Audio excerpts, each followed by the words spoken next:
Hello, welcome to Dan Really Likes Wine, presented by Pick n Pay. Welcome back to Saint, where you will have seen the show on a number of occasions before, but you haven't as yet on Dan Really Likes Wine seen my guest today. He's a very dear friend of mine, and he's someone with a love of wine. Well, that's a journey that's very much in its infancy, and so I've roped him in today to drink some wine with me, but also to explore one of his other passions, and that passion is design.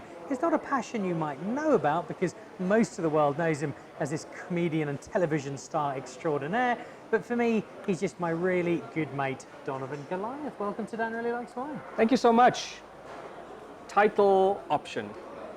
Dan really likes wine. Don likes wine too. I think we can adjust that approach. There we go. I think we can make this work. See, you love wine, Yes. you also love design, and I'm quite looking forward to bringing those together and having a look at some of the bottles as well as the wine itself.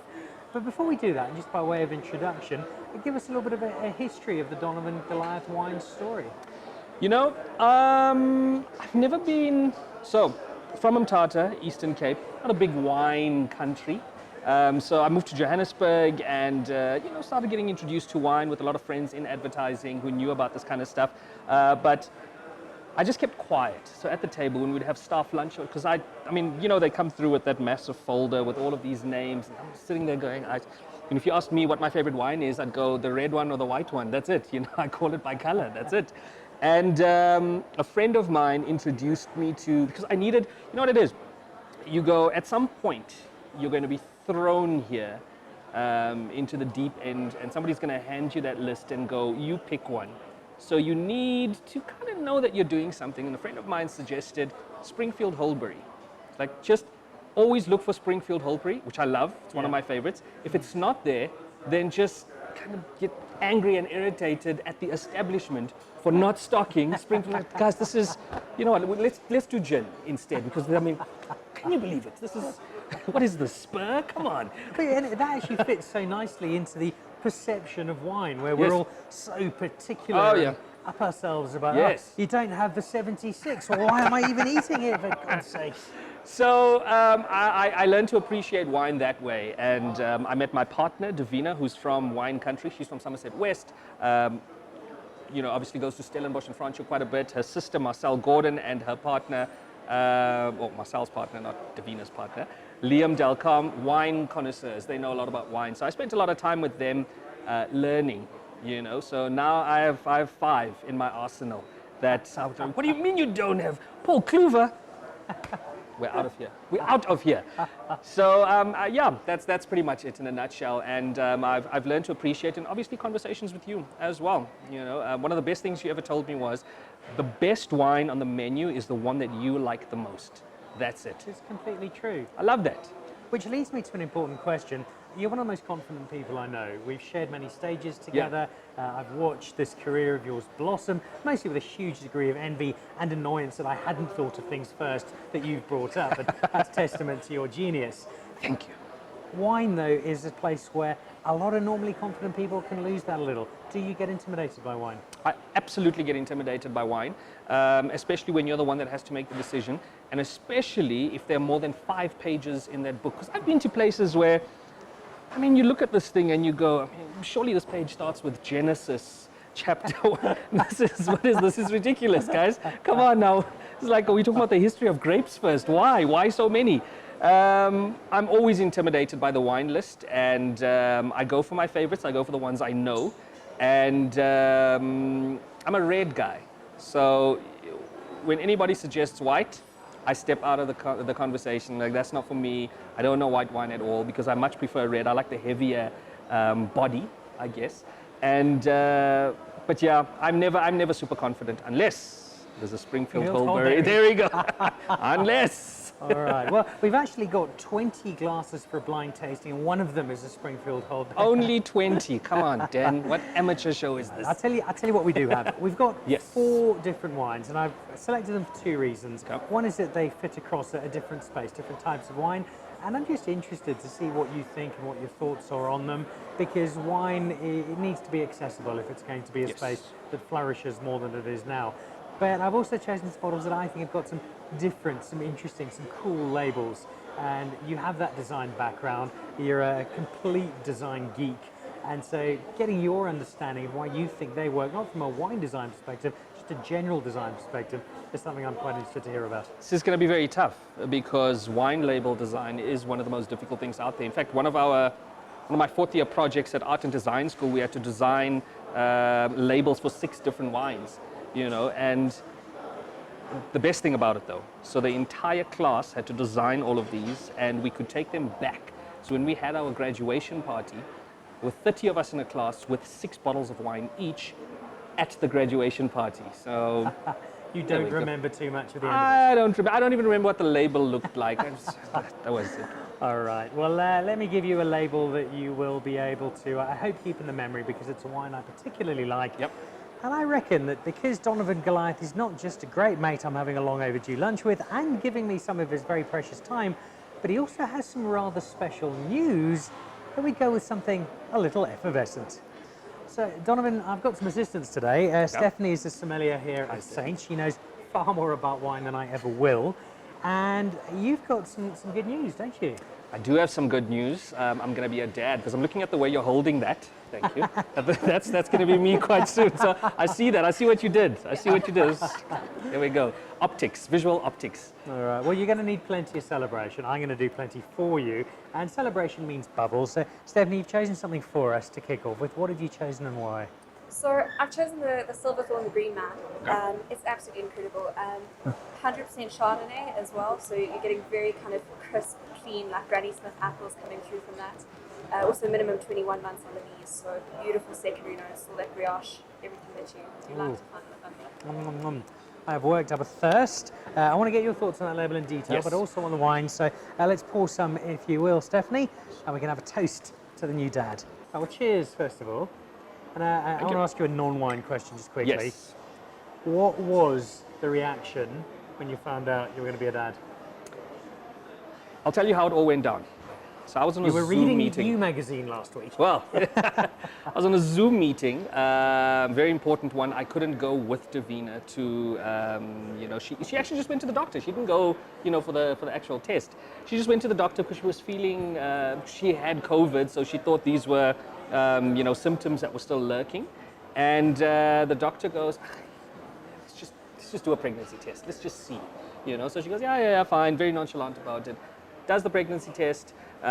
Busy with all the other COVID checkups. Doctor comes back in and he goes, oh, everything looks good, but by the way, you're also pregnant. She screams. She's very, very chilled about it. But in this complete state of shock, sends me a WhatsApp saying I'm pregnant. So I'm on this very important meeting. I'm listening here, because these are very, very pertinent points that are being addressed to me and things that I really need to take in. And because I know she's at the doctor, I see this message go off. I'm not expecting a text message from her. So I panic a little bit. So I go, let me just open this on the sly. I read it and then I squealed a little.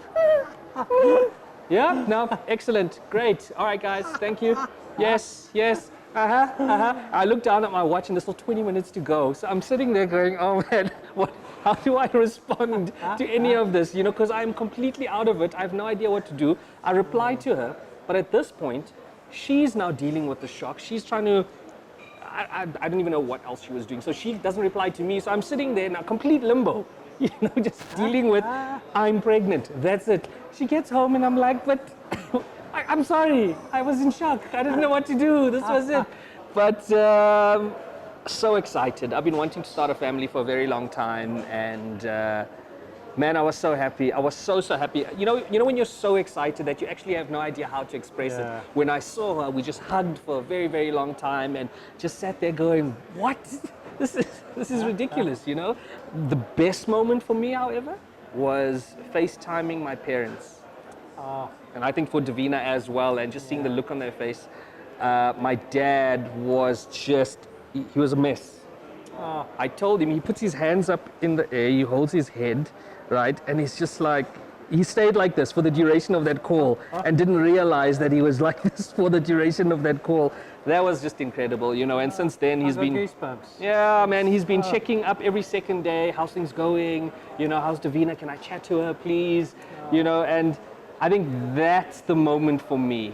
That's what made it all special, is just seeing how excited they are and how they're counting down the days, you know, just to meet the little one. Well, cheers to that. Thank you Cheers so much. Two people are going to be wonderful parents because you're both very dear to me, and I think you're going to be fantastic. Thank you. That's an added reason Yes. for drinking a particularly good bottle. And generally, there's a perception that, well, if we're celebrating, it must be champagne. And a Cab Classique is often seen as being a step below that because it's not French. It's not from the original home of bubbles.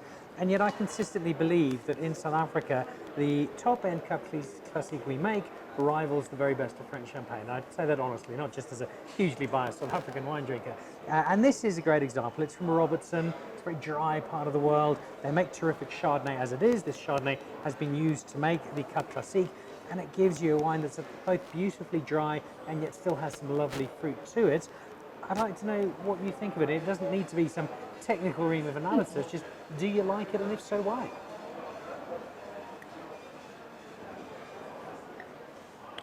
So first reaction, I do like it. Good start. Because it's quite soft before and after.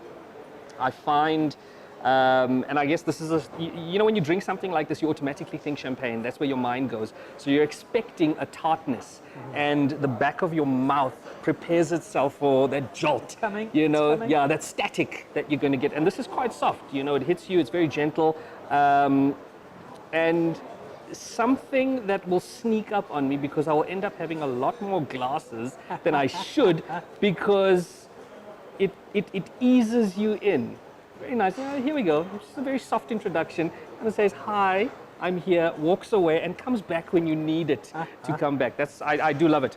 And I'm not a sparkling wine person, you know? Yeah, I love it. It's delicious. There's a crispness and a freshness to it. And it just feels like I'm celebrating. I get a spring in my step.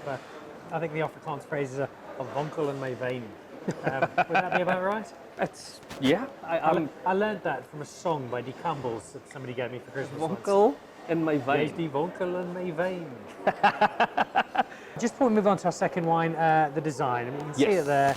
It is beautiful. Stephanie said exactly that. From a design perspective, what makes that good?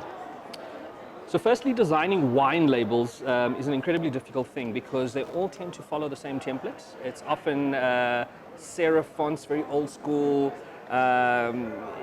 That's what they kind of play on, you know, because wine ages. So you want to give a sense that this is aged and the person who's doing this knows what they're doing. There's something about maturity that makes people trust it and obviously pay for it a lot more.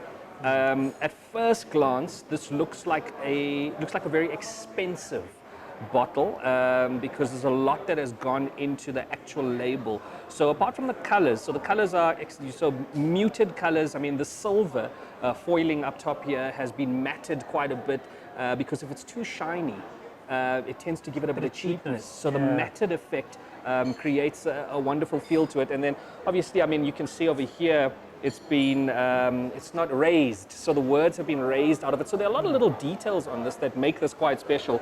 You've got, like I mentioned earlier on, you're playing with two different colors. Even this green has been pushed back quite a bit, you know, just to give it a sense of maturity. But I think the pull factor on this particular label, I mean, pretty much every single wine label uses some form of ornate design in it. But this one, they've taken it a little bit further and sort of laser cut. You know, so you get a sense of the vines almost. I think that's, I mean, I'm, you know, guessing here that that's what they were going for, to really give you a sense of the movement, because that's what it does. You know, the moment you laser cut something, you give it movement, you give it a little bit of, you sort of break the static nature of it.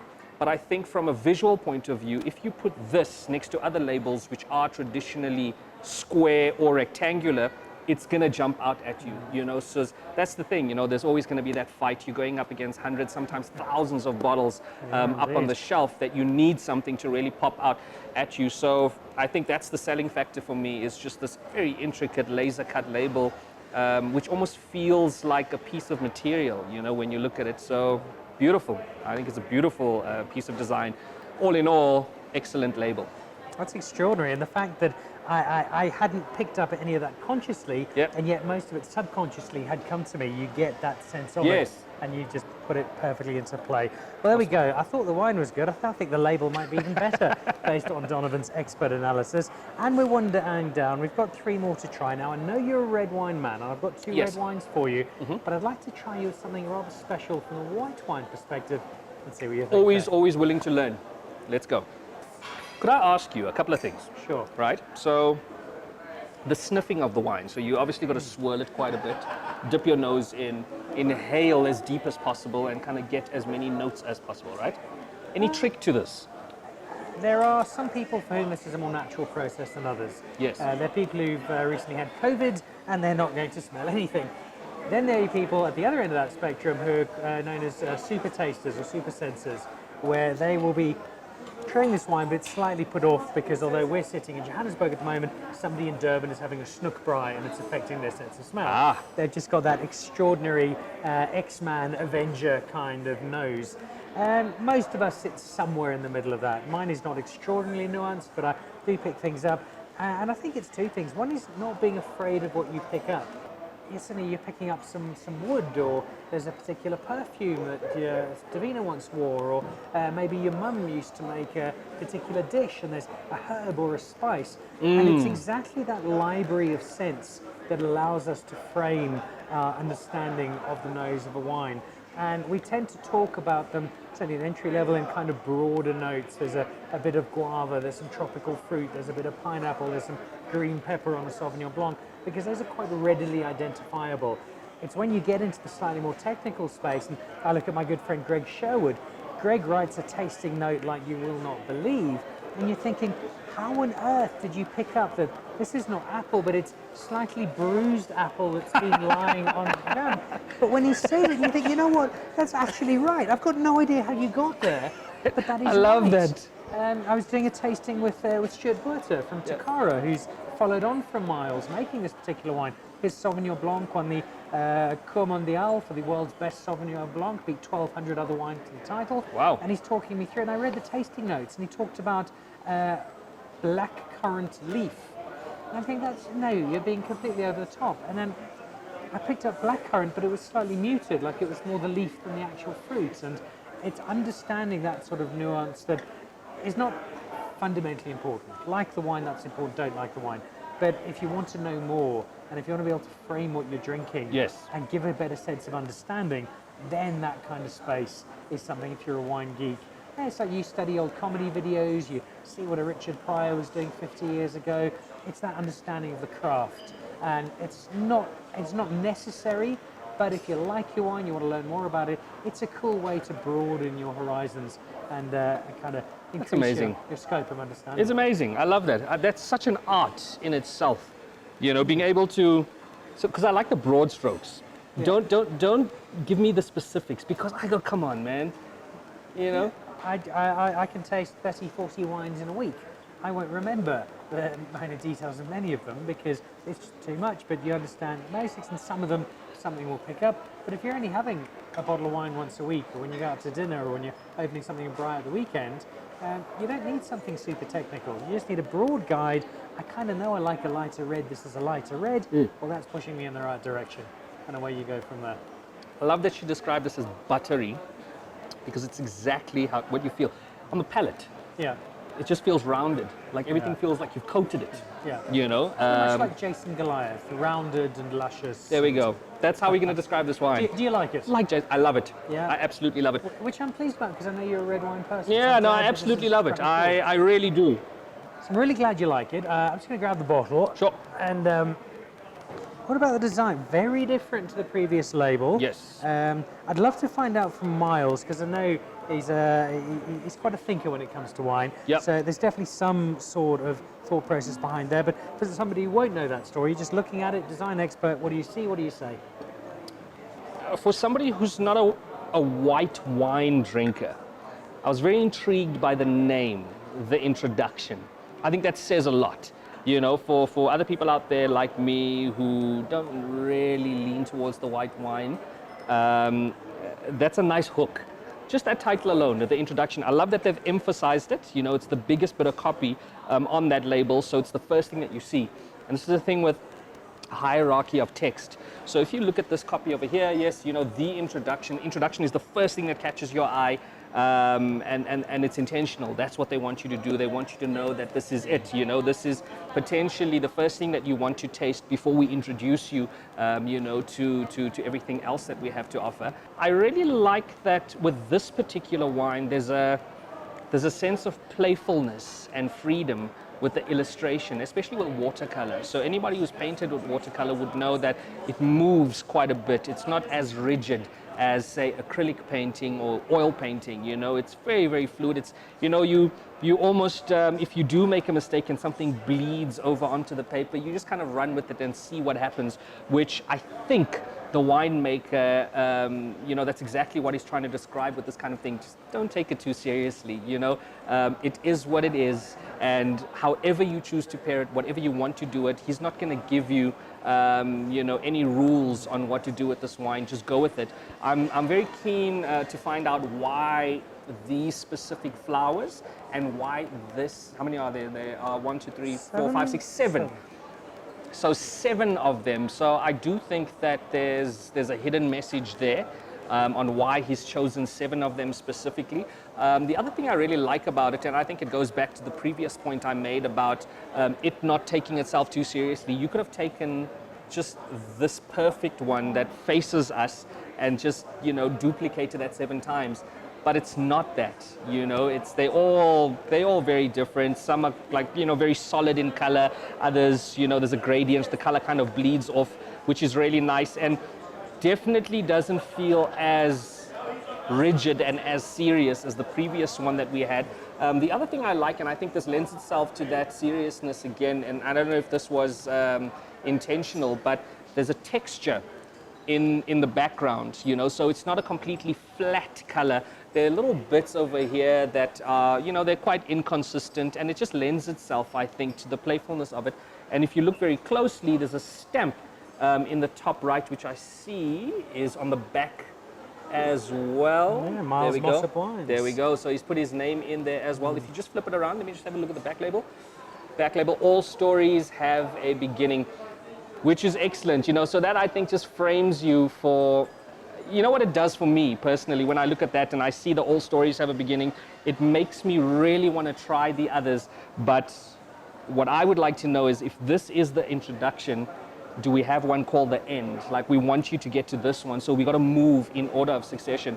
So beautiful story that he's actually telling here with this one. Very simple, you know, very classic, and I don't think he's trying to appeal to a specific market with this one. It obviously still has the quality with the sans serif font. Once again, you'll notice the kerning in the word introduction. You've opened it up, you've made it quite airy, so the person who designed this knows exactly what they're doing.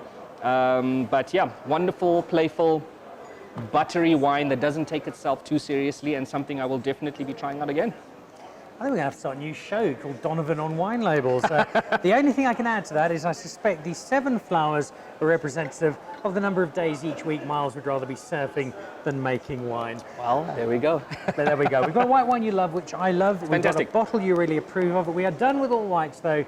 Let's head on and try some red. This is royalty, and I say that because the Finlayson family, I think they're related to pretty much every single wine person in the country. Peter Finlayson is our godfather of Pinot Noir up in the Hemelanada Valley at Beauchot Finlayson. His son, who is responsible here, the Crystallum wine, Peter Allen Finlayson. There's David Finlayson, who's his nephew, who's out at Edgbaston Wines, now David Finlayson Wines. Caroline, the daughter, is at Creation. They're just all over the place. Finlaysons in wine are like Goliaths in comedy. Nobody knows exactly quite how many there are. But collectively, they make some great wine. And this is a lovely example. So give it a taste, see what you think. A lot lighter than the bigger reds I know you lean towards, but again, I'm hoping you're pleasantly surprised.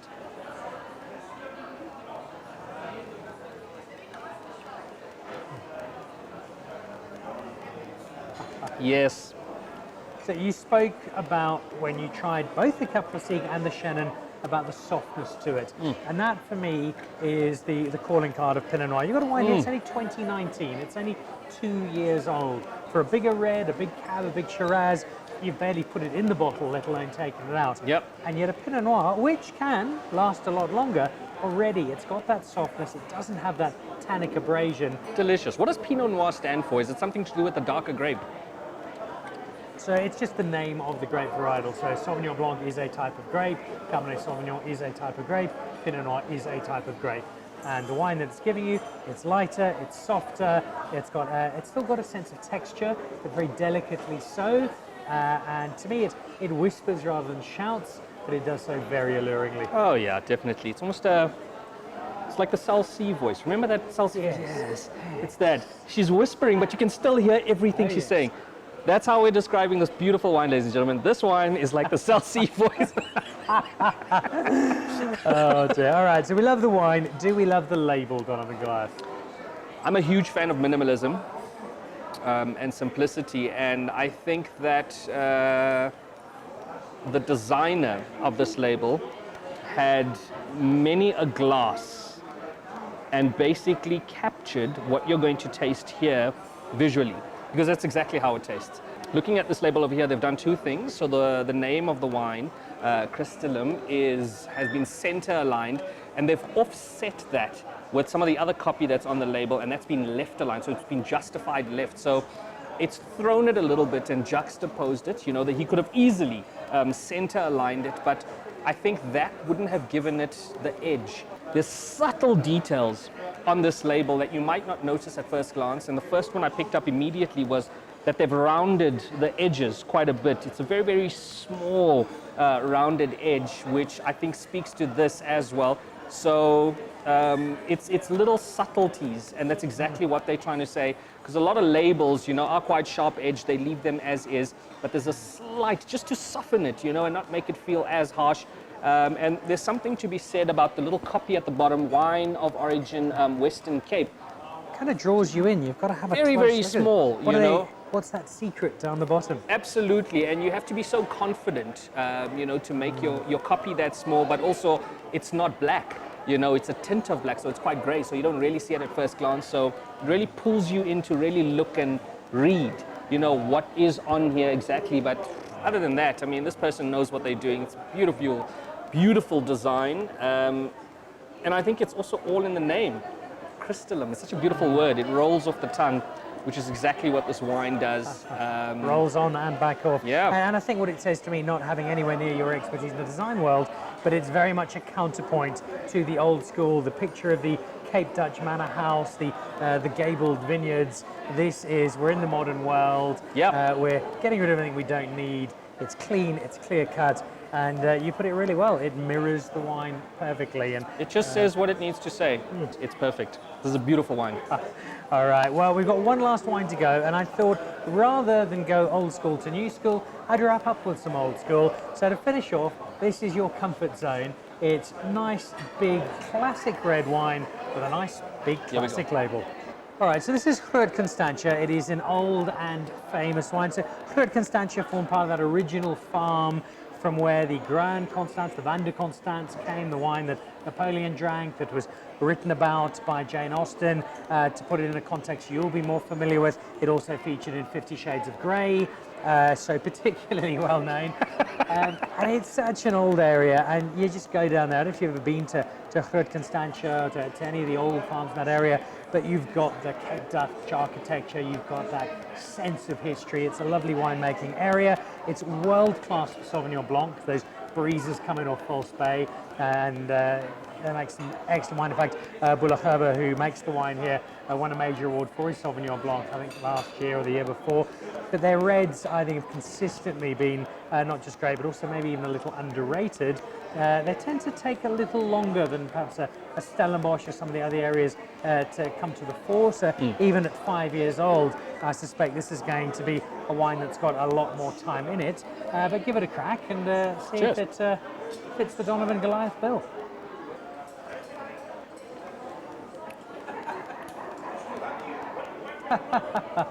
Is this more familiar territory? Definitely is more familiar territory, but you've definitely opened me up to other worlds here, because often I go for what I'm comfortable with, on the palate. This is quite a dense, quite a heavy, big-bodied wine. But I think you've, and we haven't gone through a lot of wines. I mean, we've gone through what, 3? 4 in total. Or 4 in total, before this. But I think a good 4 to, It's give been me a a nice little bit of spread choice. of different varietals, Absolutely. different senses, and here you can get down. I could give you 4 different South African Shirazes from the same vintage, Yep. from 4 different parts of the country, and you'll get different different ideas. But what I really wanted to do here was keep it nice and broad, give you an idea of what I think are 4 great wines, but also 4 very different spaces, and just see what you thought, because we want to be drinking Fantastic. stuff that we like and that we enjoy.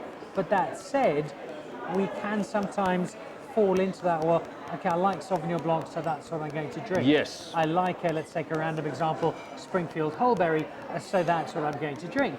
And there's nothing wrong with the Sauvignon Blanc, there's nothing wrong with the Springfield Wholeberry, but we limit ourselves if we don't have a sense of adventure to wine. And that's something I love to encourage, is being a little bold. And sometimes it's hard because I'm at a restaurant. I can spend the 200 Rand I want to spend on a bottle of wine on the one I know or one I don't. And the new one I don't know, it might open up a whole new world to me, but what if it's something I don't like? And I understand that entirely. But in as much as we can, if we push those horizons, if we open up a little more, there is so much adventure to be had. Before we wrap up, Yeah. because I know you've got a nappy changing class to get to, this is properly old school. This is the Yeah. South African label that I know from my very earliest days of watching how wine played out in South Africa. What does this say to you? It's a very unapologetic bottle. It's not trying to be anything than it's, what it is. And like you mentioned, classic South African label, and something that I often see, and I guess it's a little detail, once again, that not a lot of people notice, but this one is off-white, versus the stark white that we had before, which jumps out at you quite a bit. But this wine, it knows what it is, it knows who its market is, and it's going to stick to it. You've got obviously the Dutch architecture on the front, and it's in Afrikaans. It's quite like Groot Constantia Landgoed.